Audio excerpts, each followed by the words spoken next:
जय श्री कृष्णा। अभिनंदन। सभी लोगों का स्वागत है आपके अपने चैनल भारतीय ब्लॉगर में। विक्रमी संवत 2083 स्टार्ट हो चुका है। रौद्र संवत्सर इसका नाम है। 19 मार्च को सुबह 6:53 पर इसकी शुरुआत हुई थी। चैत्र मास की प्रतिपदा को शुरू हुआ था और इस संवत को हम लोग एक अच्छा संवत नहीं मान रहे। इसका अच्छा संवत्सर की बात ये नहीं है कि बहुत ही बुरा होने वाला है। अच्छे संवत्सर की बात ये है कि ये संवत्सर में शांति का अनुभव लोगों को कम रहेगा। लोग लगातार बार बार युद्ध की ओर बढ़ते हुए नजर आते दिखाई देंगे। तो विक्रमी संवत के लिए जो लाइव सेशन मैंने रखा था वो लाइव सेशन आप लोगों ने देख लिया होगा।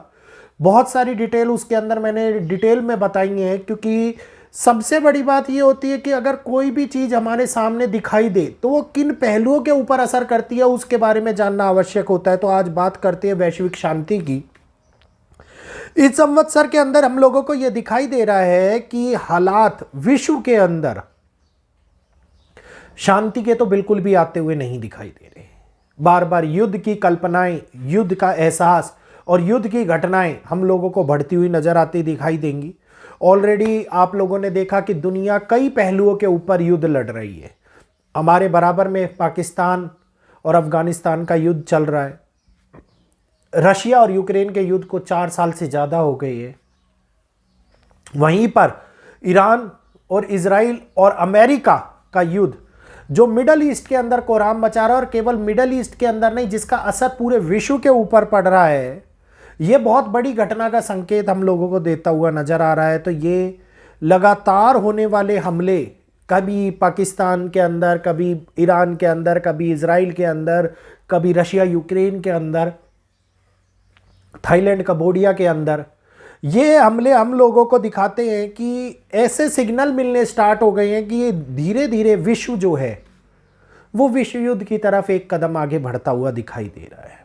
डूम्सडे क्लॉक की अगर मैं बात करता हूं तो वो भी सेकंडों में कम होती जा रही है। तो यही संवत्सर कार्य करेगा। विक्रमी संवत्सर जो है हमारा, विक्रमी संवत रौद्र संवत्सर 2083, ये वैश्विक अशांति को लाने का कार्य करेगा। ये इन चीजों के ऊपर और भी ज्यादा जोर डालने का कार्य करेगा।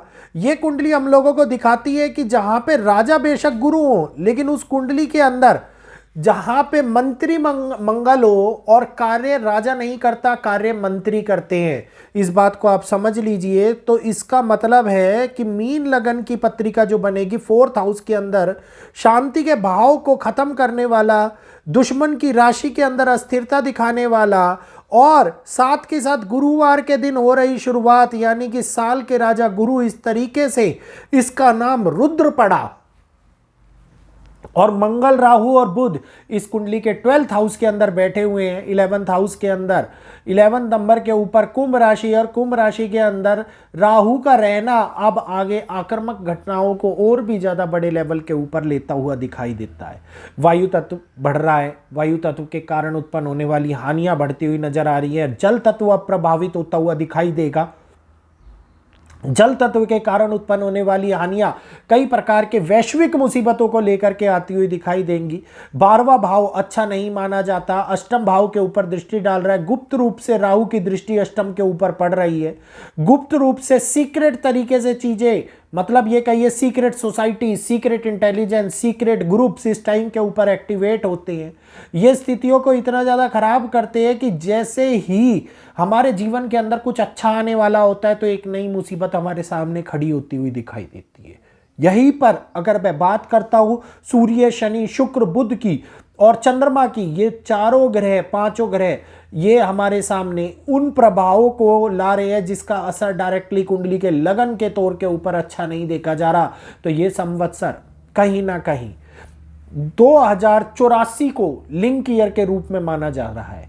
इस संवत्सर का मतलब ये है कि जहां पे 2025 और 26 लिंक ईयर थे, उसी प्रकार से विक्रमी संवत 2083 और 84 लिंक ईयर माने जा रहे हैं। ये हालातों में होने वाले उन बदलावों को लेकर के आएंगे जिसमें आक्रामक तौर के ऊपर चीजें बड़े रूप लेती हुई नजर आएंगी, जंग कराती हुई नजर आएगी। बार बार जंग में शांति का अनुभव जरूर होगा, क्योंकि राजा गुरु हैं तो मध्यस्थता कहीं ना कहीं होगी।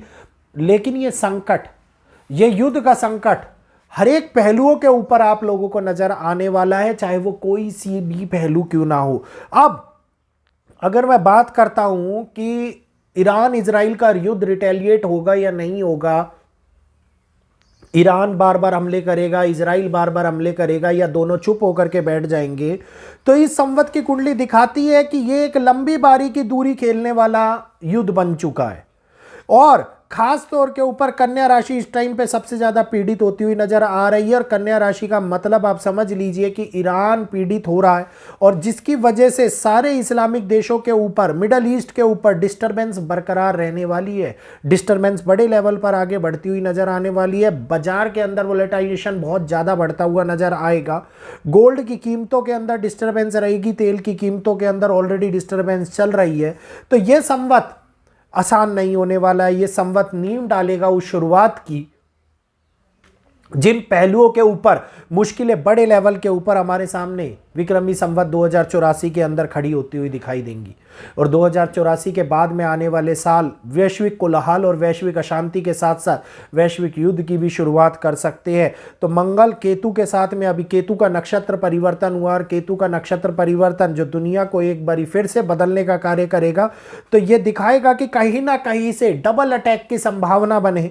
यह दिखाएगा कि कहीं ना कहीं से एक बारी फिर से अक्टूबर नवंबर हमारे सामने दोबारा से एक युद्ध को शुरुआत कराते हुए दिखाई दे। ये दिखाएगा कि कहीं ना कहीं 15, 16, 12, 14 नवंबर के आसपास का समय विस्फोटक लड़ाइयों को दोबारा से अग्नि तत्व के कारण प्रभावित कर दे। ये दिखाएगा कि कहीं ना कहीं शनि और राहु और केतु दोनों जब इकट्ठे होकर के एक प्रबल कारक बनाए, तो वहां पे वैश्विक दिक्कतें इतनी ज्यादा बन जाती हैं जिसके कारण से फाइनेंशियल स्टेबिलिटी तो होती ही होती है, लेकिन वो डिस्टरबेंस क्रिएट होती है जिसके कारण मन अशांत होता है, जिसके कारण समाज अशांत होता है, जिसके कारण लोग जो होते हैं वो अपने पॉकेट के ऊपर असर होता हुआ देखते हैं। तो इसका मतलब है कहीं ना कहीं बाजार भी खराब होगा, कहीं ना कहीं ऐसी ओर हम बढ़ रहे हैं जो हम लोगों को 2008 या उससे बड़ी 2020 के कारण होने वाली मार्केट के अंदर स्टेबिलिटी जो नहीं थी उस टाइम के ऊपर, वो देखने को मिलेंगी।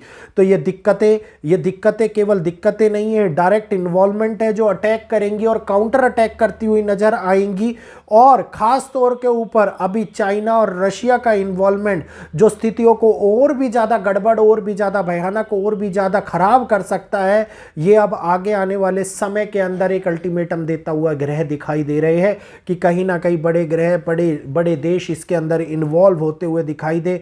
और सामान्य तौर के ऊपर आने वाले उतार चढ़ाव हमारे सामने बड़े कारण, बड़े युद्धों को लेकर के आए, क्योंकि ये संवत्सर आगे आने वाले टाइम के अंदर युद्ध के हालातों की स्टार्टिंग के लिए जाना जाएगा। और युद्ध की परिकल्पना को छोड़िए, युद्ध की कल्पना भी हम लोगों के लिए डर का माहौल पैदा कर देगी कि कहीं फिर एक युद्ध ना स्टार्ट हो जाए, कहीं फिर एक बड़ी घटना घटित ना हो जाए। तो उम्मीद करूंगा आप लोगों को ये वीडियो समझ में आया होगा, वीडियो अच्छा लगा होगा। वीडियो अच्छा लगा हो तो वीडियो को लाइक कीजिए, आगे शेयर कीजिए, चैनल को सब्सक्राइब कीजिए, बेल आइकन पर ऑल पर कीजिए, ताकि आने वाले वीडियोस के अपडेट आप लोगों को मिलते रहें। और मेरे को यहीं पर इजाज़त दीजिए, आज के लिए इतना ही। जय श्री कृष्णा, जय माता।